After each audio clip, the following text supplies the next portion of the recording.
કેમ છો? Good morning મારા વાલા મિત્રો. આજે તારીખ થઈ ગઈ છે 22/4/2026 અને વાર થયો મિત્રો આજે બુધવારનો દિવસ. બુધવારનો દિવસ એટલે તમે બધા જાણો છો કે એઠોરા ગજાનન ગણપતિ દાદાને યાદ કરવાનો દિવસ. ગજાનન ગણપતિ દાદા સર્વશ્રેષ્ઠ અને કોઈ પણ શુભ કાર્યના આરંભમાં દાદાને યાદ કરીએ તો એ શુભ કાર્ય તમારું અતિ શુભ થતું હોય છે. ખરું ને મિત્રો? હવે આજે આપણે સ્પેશિયલ ટોપિક તમે બધા જાણો છો કે મેં તમને પહેલા ગઈકાલે પણ કહ્યું હતું વિડીયોના માધ્યમ દ્વારા કે આ લોકો લોચા લબાડા મારશે, કારણ કે ઈરાન તો થોડો કંઈ માનવાનો છે. આ ભાઈ પાછા નાકાબંધી કરીને બેસી ગયા છે. હવે નાકાબંધીને બધું કરવાની શું જરૂર હતી? તમે સીઝફાયર કર્યું છે શાંતિથી, પછી તમે તમારી રીતે વાતચીત કરો. નાકાબંધી ઢીકણાબંધી બધું કરો તમે, એટલે પછી આ પેલું ના વિફળતો હોય તો વિફળ. ખરું ને મિત્રો? એટલે આ તકલીફ આવીને ઊભી થઈ ગઈ. નાકાબંધી કરી એટલે પેલા ભાઈ છે તે આવું બેહવા માટે તૈયાર નહીં કે આવું મારે તો બેહવું કયા મૂઢ. એટલે ઈરાનની પણ વાત સાચી છે. બંને જણા પોતપોતાની જગ્યાએ પેલા હોર્મુઝને નાકાબંધી કરીને પોતાનો હોલ્ડ જમાવવા માંગે છે. આ બાજુ ઈરાન એનો હોલ્ડ છોડવા માંગતો નથી. એટલે ફરીથી આજે ક્રૂડ 3% પાછું આજે પ્લસ બતાવી રહ્યું છે. અને સોનું ને ચાંદી બંને પાછા આજે ગરગરાટ પાછા ગબડ્યા. $2-3 77 લગભગ ડોલર ચાંદી આવી ગયું અને 4700ની આસપાસ સમથિંગ સોનું આવી ગયું. લગભગ $100-125 ગાબડું પડી ગયું સોનાની અંદર. ખરું ને મિત્રો? આ બધું જ બને છે કેમ કે અને આજે પાછી ગિફ્ટ નિફ્ટી પણ લગભગ 150 અંકની અંદર જ કંઈક માઇનસ બતાવી રહી છે. પણ સહેજ પણ ગભરાવાની જરૂર નથી મિત્રો. બજાર તમને અત્યારે સહેજ પણ ડરાવવાની કોશિશ કરે પણ આપણે ડરવાની જરૂર નથી. જે માલ આપણે પકડેલો છે એને સહેજ પણ હલાવવાનો નહીં. હોલ્ડ કરીને ટાઈટ પકડીને બેસી રાખો. કોઈ પણ જાતનું ગભરાશો નહીં અને ગભરાઈ અને પેનિકમાં કોઈ પણ માલ વેચતા નહીં. કારણ કે તમે પેનિકમાં માલ વેચશો તો તમારે એની અંદર સહેજ પણ કંઈક વેચવાની ઈચ્છા થશે. ખરું, આજે તમે કોઈ પણ જે પણ હોર્મુઝને લગતા પ્રોબ્લેમ્સ અત્યારે હાલ આપણા ત્યાં ક્રિએટ કરેલા છે, એ હોર્મુઝને લગતા જે પ્રોબ્લેમ્સ જે ક્રિએટ થયા છે એ હોર્મુઝ કયા કારણથી હવે ખુલે છે એ બહુ જોવાનું રહેશે મિત્રો.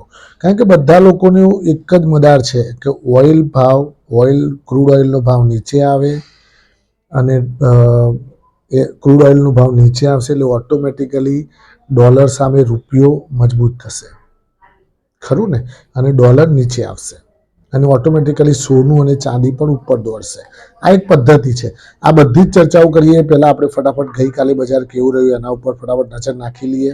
પછી આજે બજારમાં પરસિસ્ટન્ટ સિસ્ટમ્સને લોચો મારેલો છે એના ઉપર પણ થોડું જોઈ લઈશું. ફટાફટ મિત્રો જોઈ લઈએ કે નિફ્ટી અને સેન્સેક્સ. તો નિફ્ટી 211 અંકના વધારા સાથે 24,576 અંક બંધ જોવા મળ્યું અને સેન્સેક્સ મિત્રો 753 અંકના વધારા સાથે 79,273 અંક બંધ જોવા મળ્યું. આ વાત થઈ ગઈ નિફ્ટી અને સેન્સેક્સની. હવે વાત કરીએ એફઆઈઆઈડીઆઈના ડેટાની. તો એફઆઈઆઈ એઝ યુઝ્યુઅલ મિત્રો તમે બધા જાણો છો એ એફઆઈઆઈને કંઈ જ ગમતું નથી આ બધું 1918 કરોડની કેશ માર્કેટમાં વેચવાની, ડીઆઈઆઈની 2221 કરોડની કેશ માર્કેટમાં ખરીદારી. ખરું ને? એટલે બંને જણા ઓપોઝિટ ડાયરેક્શનમાં જેમ વર્ષોથી કામકાજ કરે છે એ પ્રમાણે નેગેટિવ એફઆઈઆઈ અને પોઝિટિવ ડીઆઈઆઈ.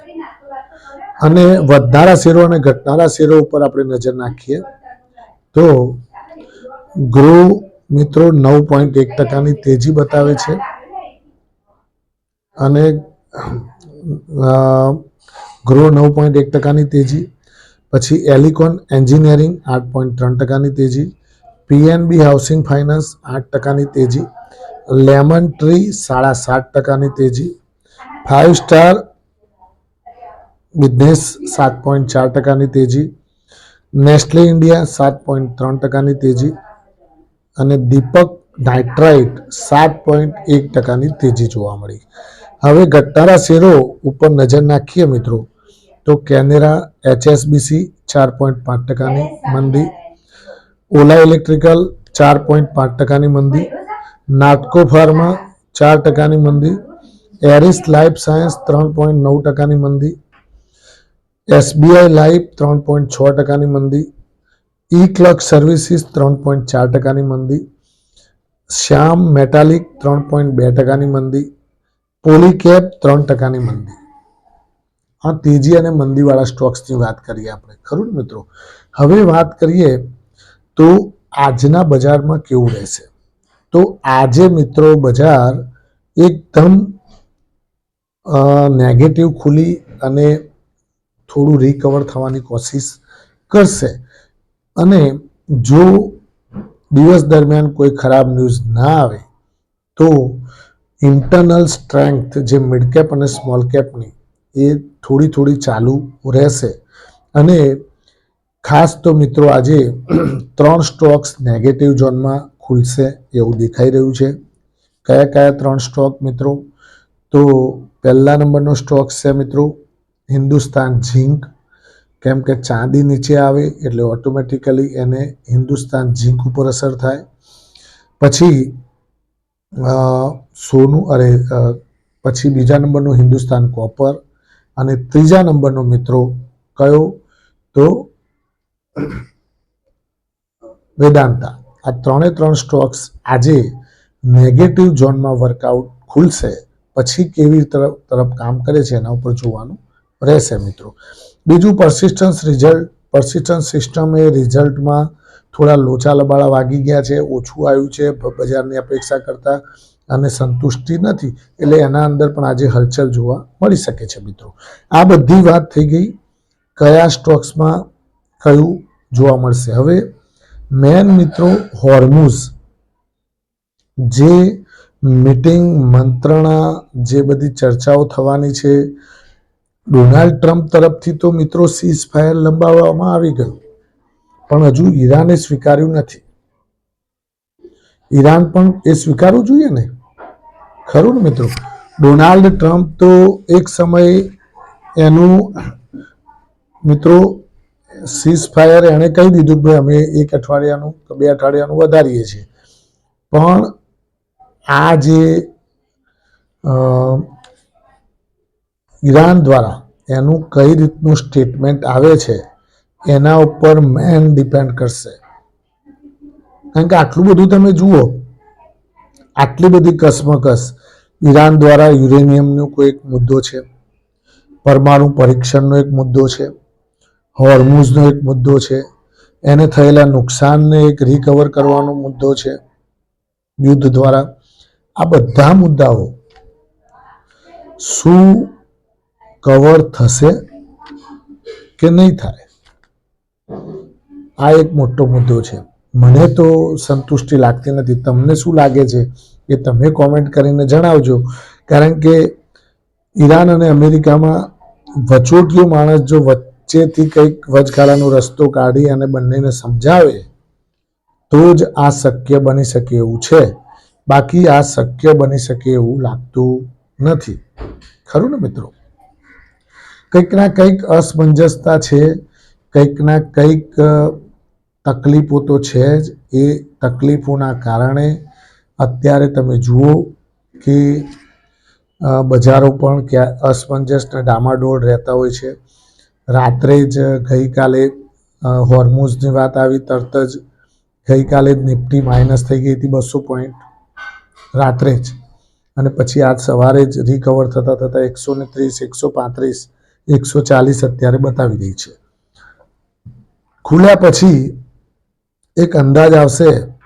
બીજું વસ્તુ કે ઇન્ફોસિસ આના બધા આઈટી સ્ટોક્સ મિત્રો માઇનસ રહી શકે છે આજે. કારણ કે એની અંદર નેગેટિવિટી પરસિસ્ટન્સ સિસ્ટમના કારણે હાવી થતી જોવા મળશે. અને આઈટી સ્ટોક્સ આમે અત્યારે થોડા પ્રેશરમાં ચાલી રહ્યા છે. તો મિત્રો આજનું બજાર તમારા માટે શુભ રહે, લાભદાયી રહે, ફળદાયી રહે એવી માય પ્રોફિટ પોઈન્ટ ચેનલ વતી આપ સૌને શુભકામનાઓ. પહેલાં કહી દઉં કે ઓએનજીસી અને ઓઇલ ઇન્ડિયામાં આજે પોઝિટિવિટી જોવા મળી શકે છે. કેમ કે ઓઇલની કિંમત વધી છે, ક્રૂડ ઓઇલની, એટલા માટે. Thank you very much. ખૂબ ખૂબ આભાર. આજનો દિવસ તમારા માટે શુભ રહે, લાભદાયી રહે, ફળદાયી રહે એવી માય પ્રોફિટ પોઈન્ટ ચેનલ વતી આપ સૌને શુભકામનાઓ. Thank you.